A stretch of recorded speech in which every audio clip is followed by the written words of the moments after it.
Hi, in this video, I will be showing you problem number 29 of chapter 11 section 1. Determine whether the sequence is convergent or divergent. A sub n or the nth term equal to e to the exponent negative 1 over square root of n.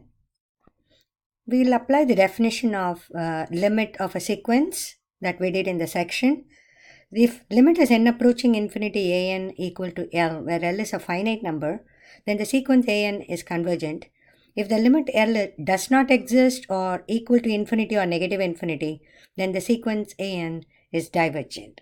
So in this problem also, we are going to find out limit as n approaching infinity of a sub n. So let's try limit as n approaching infinity a sub n, which is limit n approaches infinity e to the exponent negative 1 over square root of n.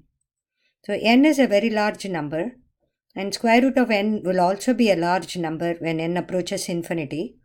So the whole thing will tend to e to the power of negative 1 over infinity, which is 0, or e to the 0, which is equal to 1. Because this being a finite number, so it is L, which is a finite number in our rule. So it is this category, which is a finite number. And therefore, the sequence is convergent.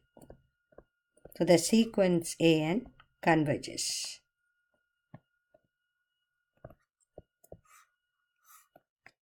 Hope this video helps.